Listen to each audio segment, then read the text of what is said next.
अनि यसैले चाहिँ नि यहाँबाट आएको शुद्ध हावालाई चाहिँ लिएर अक्सिजन चाहिँ छुटाउने, अक्सिजन र नाइट्रोजन छुटाउने काम गर्छ। नाइट्रोजन चाहिँ त्यहाँबाट चाहिँ आउट हुन्छ, बाहिर फालिन्छ त्यो माथिको डक्टबाट। अनि यहाँबाट आएको शुद्ध अक्सिजन चाहिँ यहाँबाट आउँछ, यो तलबाट। यहाँ भर्ना भएका बिरामीलाई हामी निःशुल्क रूपमा अक्सिजन पुऱ्याउँछौँ। हामी अक्सिजन दिए बापत कुनै पनि बिरामीबाट एक पैसा पनि हावा लिएर चाहिँ तातो हावा चाहिँ यहाँबाट गइरहेछ, यहाँबाट हावा लिन्छ। अनि यो हावा चाहिँ यो पाइपलाइनको थ्रुबाट यो ड्रायरमा आउँछ। हावामा त पानीको मात्राहरू हुन्छ, पानीको मात्राहरू हटाउनको लागि यो ड्रायरको काम हुन्छ। यसले चाहिँ पानीहरू हटाउनु ड्राई गर्ने काम गर्छ। यो उत्पादन गर्छ र त्यो उत्पादन गरेको अक्सिजनलाई हामी डाइरेक्ट हाम्रो सिस्टममा हाल्छौँ र प्रत्येक बिरामीसम्म पुऱ्याउँछौँ। यसको फाइदा भनेको त्यही हो। उहाँहरूले अक्सिजन प्लान्ट स्थापना गरेर त्यसबाट काम सुरुवात गर्नुभएको छ।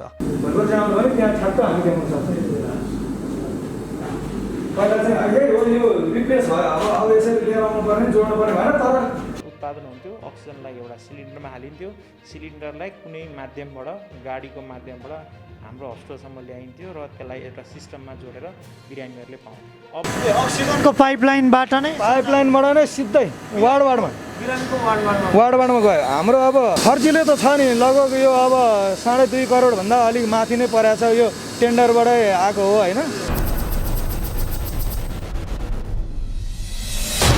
हावामा भएको हावा लिन्छ, यसले हावा लिएर चाहिँ तातो हावा चाहिँ यहाँबाट गइरहेछ, यहाँबाट हावा लिन्छ। अनि यो हावा चाहिँ यो पाइपलाइनको थ्रुबाट यो ड्रायरमा आउँछ। हावामा त पानीको मात्राहरू हुन्छ, पानीको मात्राहरू हटाउनको लागि यो ड्रायरको काम हुन्छ। यसले चाहिँ पानीहरू हटाउनु ड्राई गर्ने काम गर्छ। यो ड्राई गरिसकेर अनि फिल्टरहरूबाट त्यसमा आएको फोहोरहरूलाई फिल्टर गर्दै यो कार्बन टावरले चाहिँ ओइल फिल्टर गर्छ। त्यही गरी त्यो हावामा तेलका कुनै कन्सनहरू पनि यो कार्बन टावरबाट फिल्टर हुन्छ। यहाँबाट पनि अरू फिल्टर हुँदै अब शुद्ध हावा यहाँ आएर यो ट्याङ्कीमा जम्मा हुन्छ। यो 1000 लिटरको छ, यो यसमा जम्मा हुन्छ। यसमा जम्मा भएको हावा चाहिँ नि अब हाम्रो कहाँ जान्छ त, मेन अक्सिजन जेनेरेटर भनेको यो प्लान्टमा जान्छ। प्लान्टमा गएपछि यसमा दुईवटा छन्, यो जियो लाइटले भरिएको यो च्याम्बर छ दुईवटा। अनि यसैले चाहिँ नि यहाँबाट आएको शुद्ध हावालाई चाहिँ लिएर अक्सिजन चाहिँ छुटाउने, अक्सिजन र नाइट्रोजन छुटाउने काम गर्छ। नाइट्रोजन चाहिँ त्यहाँबाट चाहिँ आउट हुन्छ, बाहिर फालिन्छ त्यो माथिको डक्टबाट। अनि यहाँबाट आएको शुद्ध अक्सिजन चाहिँ यहाँबाट आउँछ, यो तलबाट। पालो एकचोटि समयमा फरक आवाज दिइरहेको हो। त्यो एउटा उसमा चाहिँ भरिने काम भइरहेछ, एउटामा रिलिज पालो एउटाले छान्छ, त्यसमा भएको चाहिँ पठाउँछ उता, फेरि अर्कोमा सुरु हुन्छ। अहिले यसमा आइरहेको, यसमा भरिरहेको, यताको भएको चाहिँ यता पठायो, त्यो पालो गर्छ। यसमा चाहिँ जियो लाइट सिस्टम, त्यो सिस्टम पनि हाम्रोमा चाहिँ हो, तर अहिले त्यो आइपुगिसकेको छैन। अहिले चाहिँ हाम्रो डाइरेक्ट के छ, यहाँबाट आएको शुद्ध हावा फेरि यो ट्याङ्कीमा आउँछ, यो 1000 लिटरको ट्याङ्कीमा आउँछ। यहाँ हामीले 4 बारको प्रेसर, एउटा हस्पिटलभरि नै एउटा स्ट्यान्डर्ड भनेको 4 बार हुन्छ। त्यो प्रेसर स्ट्यान्डर्डमा हरेक पाइपलाइन, हरेक कोठामा वार्डभरि डाइरेक्ट जान्छ। यो डाइरेक्ट पाइपलाइन सिस्टमबाट। अनि यो त्यसबाट आएको पनि अझ यो फिल्टरहरू सहित फिल्टर भएर चाहिँ अनि यहाँ हामीले यो स्ट्यान्डर्डबाट चाहिँ यहाँबाट चाहिँ अक्सिजनको पाइपलाइनबाट नै सिधै वार्डमा गयो। हाम्रो अब अहिलेलाई भन्नलाई हामीले मागेको चाहिँ 24 सिलिन्डर पर डे मागेका थियौँ। उनीहरूले हामीलाई दिन चाहिँ 55 सिलिन्डर पर डेको रिफिल सिस्टम दिँदैछ, त्यो चाहिँ जडान हुन बाँकी छ। अहिले तत्काल यो आवश्यकता चाहिँ अब एकदम अक्सिजनको माग बढिहाल्यो भएर अहिले जे आएको त्यो इन्स्टल गरेर चलाइहालौँ भनेर चाहिँ हामीले अहिले यति गरेका हौँ। जस्तो मैले अघि हाम्रो डिरेक्टर साहबलाई सोध्न छुटाएँ, यो प्लान्ट जडान गर्न कतिको महँगो, कतिको खर्चिलो छ? खर्चिलो त छ नि, लगभग यो अब 2.5 करोडभन्दा अलिक माथि नै परेको छ। यो टेन्डरबाटै आएको हो होइन। महानगरपालिकाको बजेटभित्रै उनीहरूले हामीलाई 3 करोड दिएको थियो, त्यो भित्रै पार्ने हिसाबले खुल्ला टेन्डर गरेर आउँदाखेरि सबभन्दा सस्तो भनेकै उनीहरू नै परेको हो। 2 करोड भनेको टोटल कम्प्लिट काम 2.5 करोडभन्दा अझ माथि छ यो प्लान्टको टोटल। त्यसमा चाहिँ हाम्रो फेरि यो तपाईँको अघि फिलिङ सिस्टमको कुरा गर्नुभयो नि, त्यो फिलिङ सिस्टम सहितको त्यो हो भने त अझ कम नै हुन्थ्यो। हजुरको शुभ नाम? मेरो भगवान कार्की। यो मेरो चाहिँ यो मेन्टेनेन्स, इन्जिनियर एन्ड मेन्टेनेन्स डिपार्टमेन्टको इन्चार्ज हो म। हस्, धेरै हस् थ्याङ्क यू। त्यसलाई चाहिँ हामीले यो सेन्ट्रल सिस्टमले यसरी जोड्छौँ अनि पालो यताको सक्यो भने यताबाट जान्छ होइन। यस्तै सिस्टम यो पनि हो, यताको सक्यो भने यताबाट जान्छ। त्यसरी यही पाइपलाइनबाट जाने अहिले अघि देख्नुभयो नि तलबाट आएको त्यहाँ पाइपलाइन त्यही आएर चाहिँ नि सिधै हाम्रो पहिलाको यो मेन पाइपलाइनमै आएर जोडिसक्यो त्यही भएर अहिले उताबाट सिधै डाइरेक्ट वायरबाट यो चाहिँ भर्ने सिस्टम भर्ने होइन भर्ने भने नि यो त अहिले सेन्ट्रल सरकार पठाउने भर्ने सिस्टम भनेको नि यस्तै हुन्छ। दर्शकवृन्द नमस्कार, अनलाइन टिभी नेपालमा यहाँलाई स्वागत छ। दर्शकवृन्द, हामी फरक समय विशेष व्यक्तित्वसँगको विशेष कुराकानी लिएर उपस्थित हुने गर्छौँ। पछिल्लो समय विश्वभर कोरोना महामारीको दोस्रो लहर चलेसँगै अक्सिजन अभाव भएका समाचारहरू हामीले पढ्दै आइरहेका छौँ। यति बेला हामी शहीद गङ्गालाल राष्ट्रिय हृदयरोग केन्द्रमा छौँ र हामीसँग कुराकानी गर्न यस अस्पतालका निर्देशक चन्द्रमणि अधिकारी हुनुहुन्छ। उहाँहरूले अक्सिजन प्लान्ट स्थापना गरेर त्यसबाट काम सुरुवात गर्नुभएको छ। विश्वभर अक्सिजनको अभाव, विशेष गरी कोभिडका बिरामीहरूलाई त्यो कुराले विशेष अर्थ राख्छ भन्ने अवस्थामा यो प्लान्ट स्थापना गरिएको हो कि अन्य कुनै प्रायोजन अथवा बिरामी विशेषलाई स्थापना गरिएको हो भन्ने विषयमा कुराकानी गर्छौँ। आउनुहोस् उहाँलाई स्वागत गरौँ। सर, स्वागत छ। हस्, धन्यवाद। तपाईँहरूले स्थापना गर्नुभएको अक्सिजन प्लान्ट के हो र यो चाहिँ विशेष कस्ता बिरामीहरू कसको प्रायोजनको लागि स्थापना गर्नुभएको? यो चाहिँ शहीद गङ्गालाल राष्ट्रिय हृदय केन्द्रले 1 वर्षभन्दा अगाडिदेखि नै मुटु रोगीहरूको लागि अक्सिजन सप्लाई गर्नको लागि स्थापना गर्न खोजेको प्रोजेक्ट हो। यो चाहिँ महानगरपालिका, काठमाडौँ महानगरपालिकाको आर्थिक सहयोगमा यस केन्द्रमा स्थापना भएको हो। यो सम्झौता पत्रमा 2076 साल माघ 15 गते यस केन्द्रको वार्षिक उत्सवको उपलक्ष्यमा सम्झौता भएको हो र यस क्रममा जडान भएको हो। यो कोरोना बिरामीको लागि भनेर गरिएको थिएन। यो विशुद्ध मुटु रोगीहरूलाई आवश्यक पर्ने अक्सिजन सप्लाई गर्नको लागि यस केन्द्रले स्थापना गरेको, यस केन्द्रले काठमाडौँ महानगरपालिकासँग सहकारी गरेर सुरु गरेको एउटा कार्यक्रम हो। जस्तो यति बेला चाहिँ विश्वमा कोरोना महामारीको नेपालमा पनि दोस्रो लहर चलिरहेको छ। यसले गर्दा अक्सिजन प्लान्ट स्थापना हुनु आफैमा अर्थपूर्ण कुरा हो। सरले पनि हेर्नुभयो होला, धेरै मिडियाहरूमा ठुला समाचार बनिरहेका छन्। सरहरूले चाहिँ यो कुरालाई कतिको अर्थपूर्ण रूपमा हेर्नुहुन्छ? अब यो रेगुलर कार्यक्रम अन्तर्गत नै हो। अब लकिली के भयो भन्दाखेरि कोरोनाको दोस्रो महामारी आउने र यो प्रोजेक्ट अथवा यो प्लान्ट इन्स्टल भएर अक्सिजन उत्पादन गर्ने टाइम एउटै समयमा पुगेको मात्र हो। वास्तवमा भन्यो भने कोरोनाको कारणले गर्दा यो प्लान्टलाई स्थापना गर्नलाई अलिकति टाइम लागेको हो। यदि कोरोना थिएन भने यो हामी धेरै अगाडि नै यो स्थापना गरिसक्थ्यौँ। त्यसैले कोरोनालाई भनेर बनाइएको प्लान्ट चाहिँ होइन। तर के भयो भने कोरोनाको दोस्रो फेज आउनु र यो प्लान्ट चाहिँ इस्टाब्लिस भएर अथवा बनेर उत्पादन थाल्नु चाहिँ दुईवटा एकै समयमा पर्न गएको मात्र हो। आम दर्शकले बुझ्ने भाषामा भनिदिनु न, अब यो प्लान्टको विशेषता के हो, यसबाट कसरी उत्पादन हुन्छ? अहिले हामी त्यहाँ पनि भ्रमण गर्नेछौँ।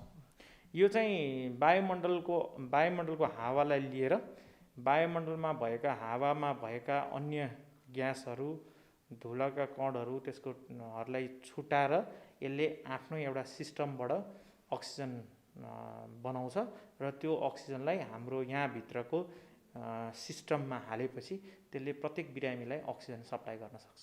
जस्तो पछिल्लो समय चाहिँ सरले अघि पनि भन्नुभयो होइन, यो चाहिँ कोरोना विशेष बिरामीको लागि भनेर उत्पादन गरिएको होइन। अब यो कोरोना विशेष बिरामीहरूले अक्सिजन जहाँ अभाव हुन्छ त्यहाँका बिरामीहरूले उपभोग गर्न पाउँछन् कि पाउँदैन? अब यसलाई यसरी भन्दा सहिलो हुन्छ। गङ्गालाल राष्ट्रिय हृदय केन्द्र मुटु रोगीलाई स्थापित भएको अस्पताल हो। यो अक्सिजन प्लान्ट सुरु गरेको भनेकै मुटु रोगीको लागि भनेर सुरु गरेको हो।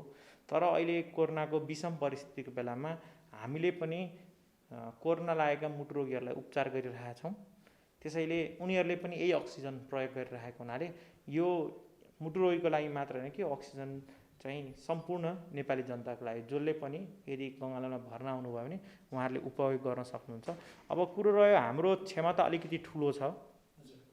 यदि भोलि कसैलाई अप्ठ्यारो परेको खण्डमा, हाम्रो जो सिस्टम आइसकेको खण्डमा कसैलाई अप्ठ्यारो पऱ्यो भने र हामीलाई उपयोग गरेर बेसी भएको खण्डमा हामीले त्यहाँबाट उत्पादित भएको अक्सिजन हामीले अरूलाई पनि दिन सक्छौँ, सहयोगको रूपमा दिन सक्छौँ। त्यसै धेरै भन्नाले कति जति बिरामीको लागि सर? हजुर, यो चाहिँ 47 लिटरवाला अक्सिजनको सिलिन्डर, एउटा सिलिन्डर मान्ने हो भने हाम्रो शहीद गङ्गाल राष्ट्रिय हृदय केन्द्रको आवश्यकता भनेको 90 देखि 100 सिलिन्डर पर डे भनेको प्रतिदिन हो र यसको क्षमता चाहिँ 130 जति छ।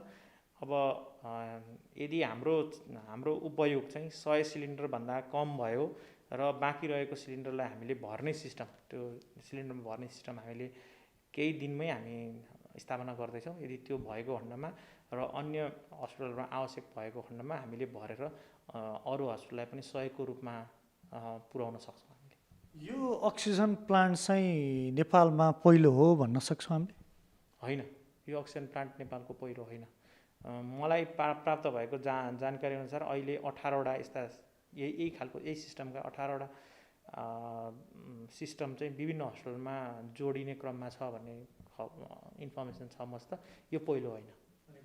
कम्प्लिट चाहिँ भइसकेको छैन, यहाँ चाहिँ कम्प्लिट भएर उत्पादन नै? हजुर सुरु भइसक्यो। यसको विशेषता तपाईँहरूले भनिसक्नु भएको छ होइन? यो अक्सिजन प्लान्टको विषयमा आम दर्शक श्रोताले अथवा आम जनताले जान्नै पर्ने केही कुरा छ? अब यो चाहिँ के हो भने हामीले के बुझ्नुपर्ने हुन्छ भने पहिला सुरु यो अक्सिजन कसरी आउँथ्यो भन्ने कुरा बुझ्नु पऱ्यो होइन।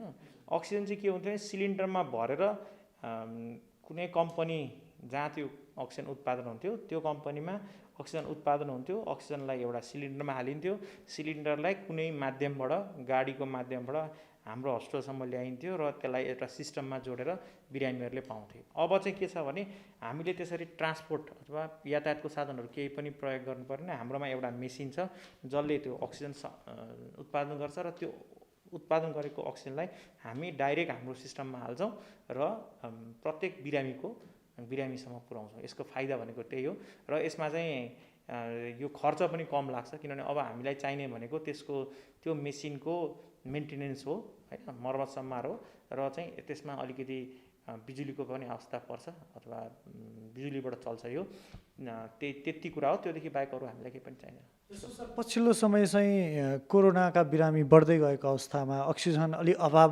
हुन्छ कि भन्ने कन्डिसनमा यसरी अक्सिजन प्लान्टहरू आफै उत्पादन हुन थाल्नु अथवा चाहिँ हस्पिटलहरूले त्यो सिस्टमको विकास गर्नुलाई कतिको सकारात्मक रूपमा हेर्नुहुन्छ?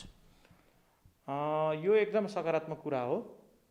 के अहिलेको परिस्थितिमा कहाँनिर सकारात्मक कुरा हो भने जस्तै यो सिस्टम यहाँनिर यो प्लान्ट यहाँबाट स्थापना भइसक्ने बित्तिकै हिजोदेखि हामीले सुरु गऱ्यौँ। हाम्रो 80 देखि 90 सिलिन्डर प्रयोग हुन्थ्यो होला, तर यो सिस्टम बसिसकेपछि अहिले हामीले त्यो अक्सिजन लिनु परेन। त्यो अक्सिजनको सिलिन्डरहरू त्यो कम्पनीले अरू ठाउँमा पनि वितरण गर्न सक्छ, त्यसैले अरूहरूको ज्यान पनि बचाउन सक्छ। यसको फाइदा भनेको यो हो। अर्को भनेको चाहिँ हामीले सधैँ यति यो मेसिन राखेपछि हामीले सधैँ त्यो अक्सिजन बनाउने जुन कम्पनी छ त्योसँग भर पर्नु परेन, किनभने हामीमै छ, हामीले उत्पादन गर्छौँ, हामीले वितरण गर्छौँ। र गङ्गालालको एउटा राम्रो पक्ष के छ भने यहाँ भर्ना भएका बिरामीलाई हामी निःशुल्क रूपमा अक्सिजन पुर्याउँछौँ। हामी अक्सिजन दिए बापत कुनै पनि बिरामीबाट एक पैसा पनि लिँदैनौँ। जस्तो पछिल्लो समय चाहिँ यसरी अक्सिजन प्लान्टहरू उत्पादन हुँदै गर्दा चाहिँ भोलि सबै ठाउँमा उत्पादन भयो भने चाहिँ हाम्रो देशका बिरामीहरू जो नेपालमा चाहिँ अक्सिजन अभावमा मर्नु पर्ने स्थितिबाट बच्छन् कि बच्दैन? अब यस्तो हो, अक्सिजन नपाएर मर्न सक्ने स्थिति चाहिँ नआउन सक्छ होइन, यस्ता उ भयो भनेर। तर कोरोना आफैमा मृत्युदर एकदम बेसी भएको, विशेष गरेर यदि अक्सिजन अभावकै कारण भन्ने खालको, जस्तो भारतमा चाहिँ अक्सिजन अभावकै कारण कति बिरामीहरू मृत्युवरण गरिरहनु भएको छ, नेपालमा चाहिँ अक्सिजन प्लान्टहरू स्थापना हुँदै गयो भने मलाई जहाँसम्म लाग्छ नेपालको अहिलेको परिस्थितिलाई हेर्ने र जुन तरिकाले अक्सिजन प्लान्टहरू बनिरहेछन् अथवा जुन इन्फ्रास्ट्रक्चर नेपाल सरकारले बनाइरहेछ त्यो हिसाबले हेर्ने हो भने अहिले नै इन्डियाको जस्तो त्यस्तो परिस्थिति नआउला। तर अब कति कोरोना बिरामी आउँछन्, दिनमा कति डायग्नोसिस हुन्छन्, त्यो हिसाबले पनि हेर्नुपर्ने हुन्छ। तर मलाई जहाँसम्म लाग्छ त्यस्तो भयावह स्थिति नेपालमा आउँछ जस्तो लाग्दैन मलाई। सरले महत्त्वपूर्ण समय दिनुभयो, कुराकानी गरिदिनु भयो। सरको समयको लागि धेरै धेरै धन्यवाद। तपाईँहरूले जसरी काम गरिरहनु भएको छ यो काम निरन्तरता दिनुहोला। शुभकामना छ।